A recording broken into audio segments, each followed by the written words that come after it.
What's going on, guys? So we are back for yet another Marvel Godzilla vs. one-shot with Godzilla vs. X-Men.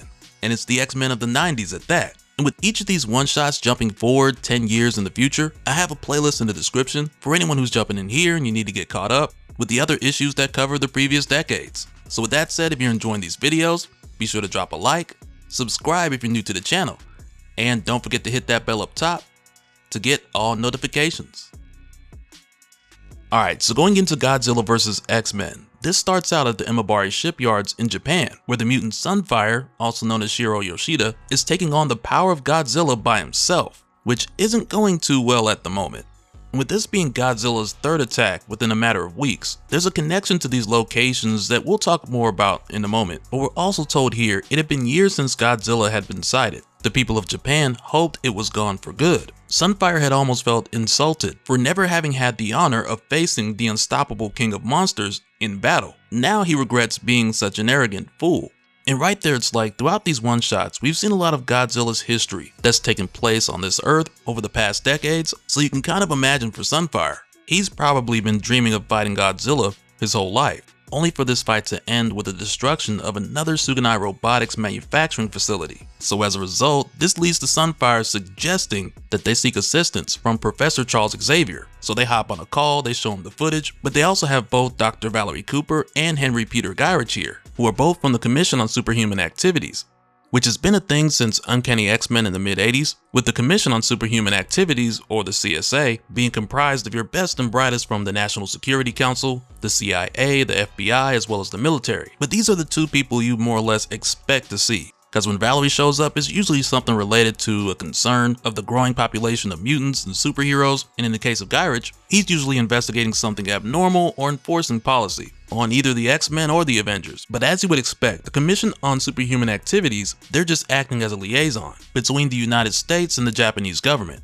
to allow the X-Men to step in and help. And now the other person in this meeting is Mr. Kaneto, and I believe that's pronounced just like the filmmaker Kaneto Shindo, so I'm just gonna go with that. But right away, Mr. Kaneto, he wants whatever assistance that's coming from Xavier and the X-Men to be something that hits Godzilla hard. He wants them to use force, so the way he sees it, that's all the creature knows, so that's how they have to respond. But after Xavier's seen the information and he's seen the footage on the previous attacks, he notices that Godzilla's been attacking in a pattern, which implies that there's some sort of logic or reasons to its motivations. And this has Gyrich responding like, oh, so Xavier, you're making excuses for the monster. So Xavier tells him, I can't condone or condemn what I don't understand. And that's where Valerie puts it together and she's like, okay, so Charles, because it shows reason, you hope it can be reasoned with. So Charles tells her, we would be remiss in not making the attempt, but should peaceful methods not succeed, the preferences of the Suganai CEO can also be served. And that's when we head over to the Danger Room to see what Professor X is talking about. And with this taking place in the 90s, you of course have all the X-Men in their 90s uniforms, which are just the best. But right now in the Danger Room, the X-Men are training to see how they might fare in a fight with Godzilla if the negotiations don't work and they have to take them head on. So to do this, they basically spec their exercises to match the information they were given about Godzilla. And this is where we see like Cyclops' optic blast, it's barely able to penetrate the anticipated density of Godzilla's hide, and there's even a moment here where Storm makes a comment about Godzilla's atomic breath. While she's stopping a blast of fire with a tornado,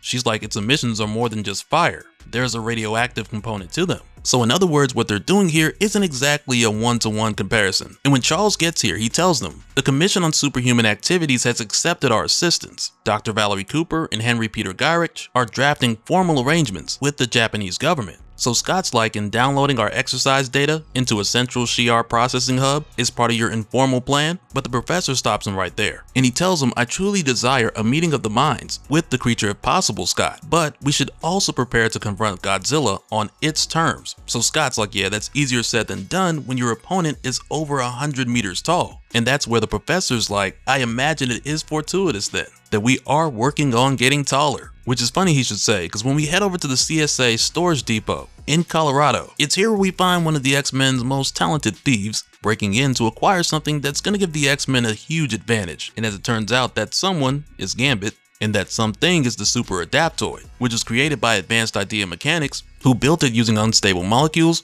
in a portion of the cosmic cube. But at this time, Gambit's like, it's usually easier to get in than it is to get out. But fortunately, as part of the bigger plan, Gambit also has some pin particles with him. And after this, days later, when we head back over to Japan, we get a look at what seems to be Godzilla getting ready to attack another Suganai manufacturing facility. But Godzilla's really just watching and waiting, and we'll see what he's waiting for in a moment. But it also says here, they don't stop. They never stop. They hunt Godzilla, they hound Godzilla. Every step they take, it's always a step towards self-destruction. The King of Monsters defends itself. They escalate. They escalate, Godzilla obliterates.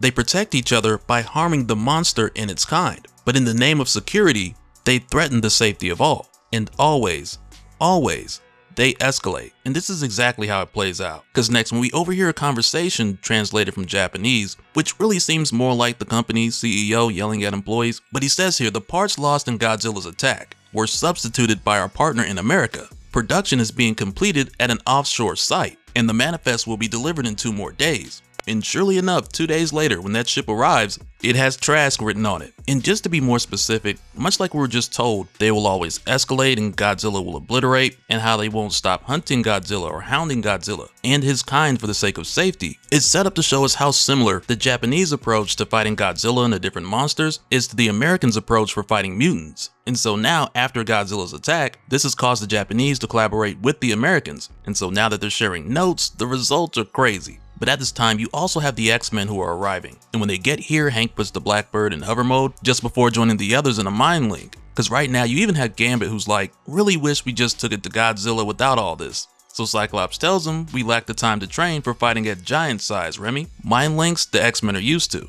And it's like, okay, Scott, I see what you did there with the giant size reference. But Charles goes on to say here, whatever is on that ship, it is generating great turmoil within Godzilla. I cannot read the creature's mind, but its rage is palpable. Connecting to the Super Adaptoid via mind link through this portable Cerebro unit will be unsettling at first, but to stop Godzilla, we will have to work together as never before. And right after that, when they send in the Super Adaptoid, we're told it breaks the sound barrier on re-entry. A telekinetic shield deflects the heat. As it plummets through the stratosphere, it feels the weather. It reaches out, sensing static electricity in the air, and then they smack Godzilla with a huge bolt of lightning. And to manage all of their powers that have been copied by the Super Adaptoid, which at one point has Beast like, indubitably, this gestalt is cumbersome, which is something that Beast would say and how he would say it. And this just has Wolverine like, and talking like that don't help Hank. So Gambit tells Hank, let's relax on the big words so Logan can keep up. And it's like, yo, who needs enemies when you got a friend like Gambit, bruh?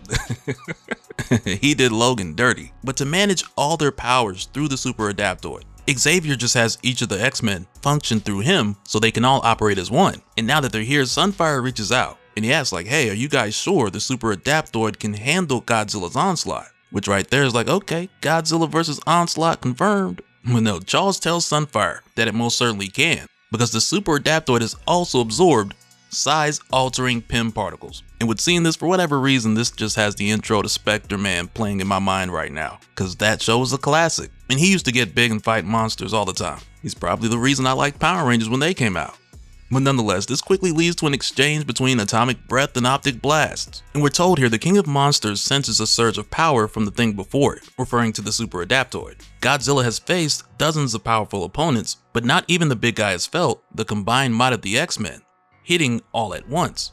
But even now, as Xavier is trying to communicate with Godzilla, with him realizing Godzilla's mind doesn't communicate with words, and instead more so emotion, Xavier sees that Godzilla has this unparalleled level of rage, and he knows that the X-Men are not his enemy, and that they're only an obstacle. And right now, even with Beast being linked with the others, he still has a channel linked to the Blackbird's sensor ray, which makes sense because someone's got to be aware of what's going on outside, as far as what's going on around the Blackbird. But right here, Beast reads that there's massive mechanical activity being detected inside that cargo ship. And right here, Charles is like, danger. They always escalate. It poses a danger. It must be destroyed. And man, this is where we find out what Suganai Robotics has been working on with their new American partners from Trask Industries. Because when this thing breaks out of the cargo ship, it's here where they get their first look at the Tri-Sentinelmechakiju, which is not only modeled after a bunch of monsters that Suganai Robotics had already defeated, like Biolante, Batra, and Fire Rodan, but after partnering with Trask Industries, it now includes patented Sentinel robot technology, so it can be a counter threat to both monsters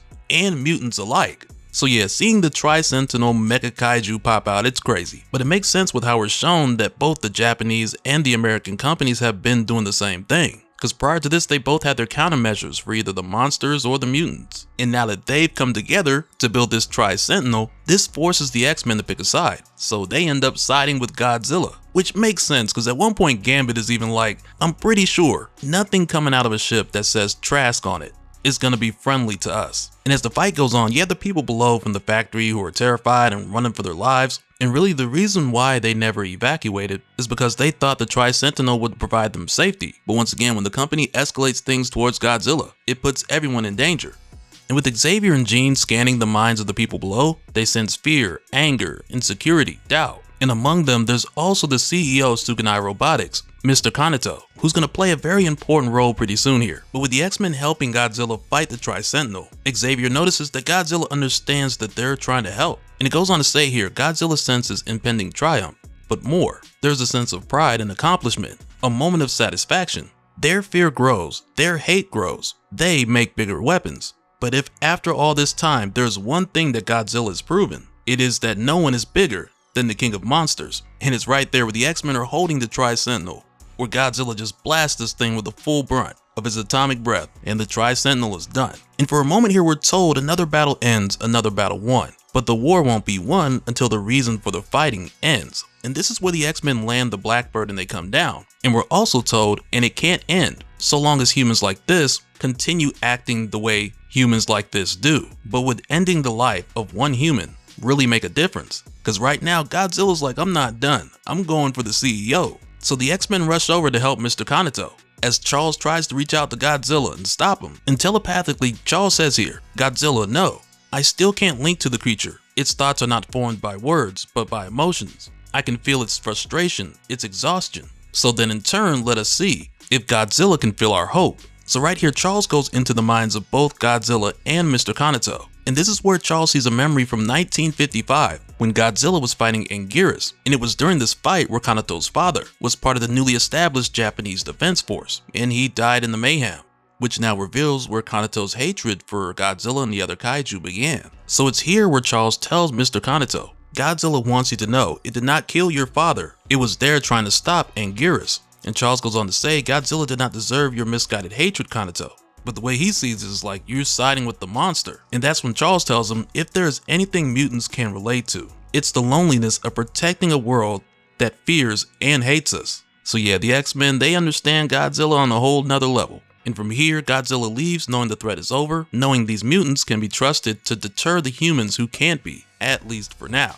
So for the time being, with this bringing Godzilla vs. X-Men to a close, when the X-Men leave and head back to the US, and Sunfire goes back to being Japan's protector, Sunfire says one last thing to Mr. Kanito that almost makes it seem like this isn't the last of him. Because as Sunfire gets ready to leave, he says here, if not a kaiju to despise, Kanito-san, what would it be then? A mutant perhaps? Perhaps sometimes it takes looking no further than the mirror to see who the real monster was all along. And it's right there where Mr. Kanito just looks at his reflection in this puddle that brings us to the end of Godzilla vs. X-Men. But this still has me split between the idea of Mr. Kanito learning a lesson here, or him being like, you know what, I'm coming back bigger and better. Because aside from this, we still have Godzilla vs. Avengers coming out in about a month or so. And I imagine that issue is going to have more callbacks than any of the one-shots that we've seen thus far. And before we get to Godzilla vs. Avengers, there is one issue that I missed that we'll go back and cover before then. So hopefully that makes the wait feel shorter in some kind of way. But once again, if you guys enjoyed the video, do be sure to drop a like, because those help the channel. And let me know your thoughts in the comments on the Godzilla vs. X-Men one-shot, because I'll tell you right now, I wouldn't have minded if they stretched some of these out into a mini-series. But let me know what you guys think. And so now real quick, I want to give a special shout out to all the patrons. Thank you guys for all of your support. And for anyone who's new here, who wants more information on how to support the channel, I got a link below where you can go to patreon.com/dopespill. But that'll do it for this one, guys. Let me know your thoughts down in the comments below, and we'll do it again on the next one.